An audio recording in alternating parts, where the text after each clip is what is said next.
мехоҳед донед ки чаро Конор қасди Ҳабибро ба воситаи Абдурозиқ гирифтан мехоҳад.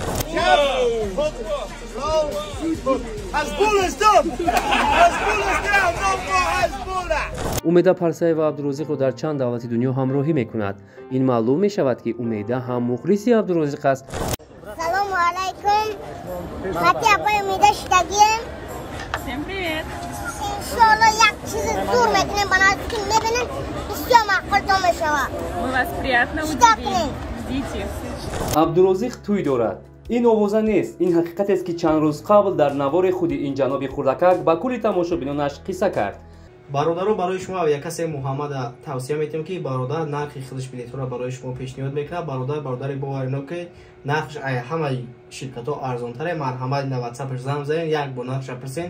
беҳтарин авиакасаи боваринок, авиакасаи Муҳаммад ба шумо роҳи сафед. ассалому алайкум бародарон ва хоҳарони мусулмон. ман ба кулли шумо тавсия медам ки дар шаҳри Москва маркази ширкати шифофармо амал мекунад ки барои мардҳову занҳо хиҷомаи бепулро бароҳо мондааст. ҳамчунин дороҳои гиёҳӣ барои биноии чашм, дил, меъда, гурда, дароз намудани муҳлати ҳамхобагӣ, писария, сафедшавии пӯст, фарбехшавӣ, харобшавӣ ва ғайраҳо ба шумо тавсия дода мешавад. ҳамчунин агар шумо аз номи канали Меҳробро салом фиристед, ба шумо бурда расондани ин доруҳои шифобахш ройгон аст. Абдурозиқ бо Конор Макгрегор чӣ нақша доранд? мехоҳед донед ки чаро Конор қасди Ҳабибро ба воситаи Абдурозиқ гирифтан мехоҳад. оё Абдурозиқ хасбуларо шикаст дода метавонад? Давай, сюда. Корпус.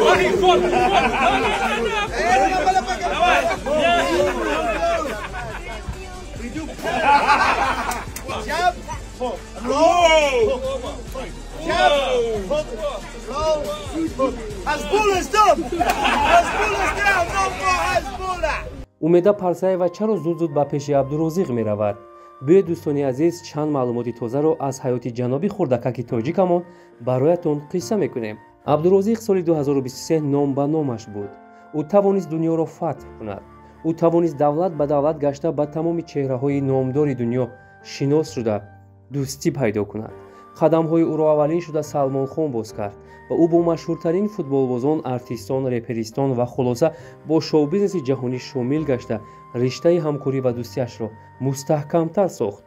медонед Абдурозиқ бо Конор мушзани машҳури дунё чӣ нақша доранд?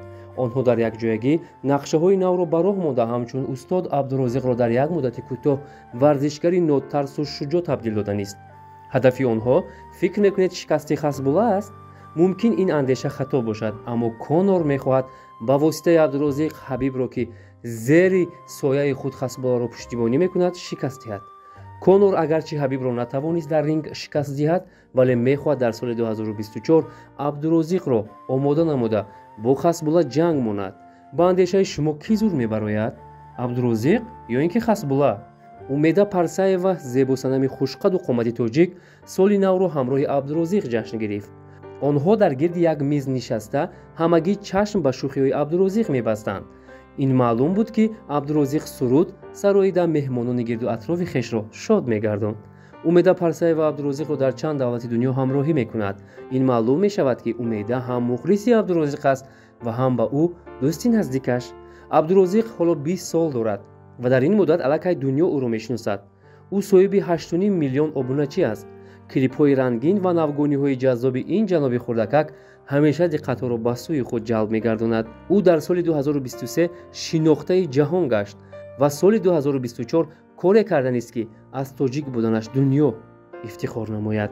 бо хабарҳои нав мо ҳамеша шуморо шод месозем. ба канали Меҳробро обуна шуданро фаромӯш насозед. хай дар ҳавои зимистон барои аз сарҳад гузаштан барои шумо мушкил аст, вале ширкати Баха ин мушкили шуморо осон мегардад. бо мошинҳои комфортне ки ҳавои гарм дорад шуморо бурда мерасонад. бо ширкати Баха мушкили худро ҳамавақт дар муҳоҷират амалӣ намо. Абдурозиқ тӯй дорад. ин овоза нест, ин ҳақиқатест ки чанд рӯз қабл дар навори худи ин ҷаноби хурдакак ба кулли тамошобинонаш қисса кард. яъне ӯ қайд карда буд ки 5 сол пеш бори аввал ошиқи зори духтаре гашта буд ва мехост оянда бо ӯ оиладор шавад, вале қисмат ӯро бо дигаре пайванд намуду ишқи пурсӯз дар дили кӯчаки Абдурозиқ боқӣ монд. ӯ боз хабар дод ки оянда ҳатман оиладор мешавад, аммо бо кӣ ва чӣ гуна духтар ва ё аз кадом давлату миллат дар ин бора дақиқ чизе нагуфтааст. Абдурозиқ моҳи апрел ба Тоҷикистон сафар баста буд ва ҳамин ки моҳи Рамазон пур шуд, ӯ боз озими хориҷа гашт.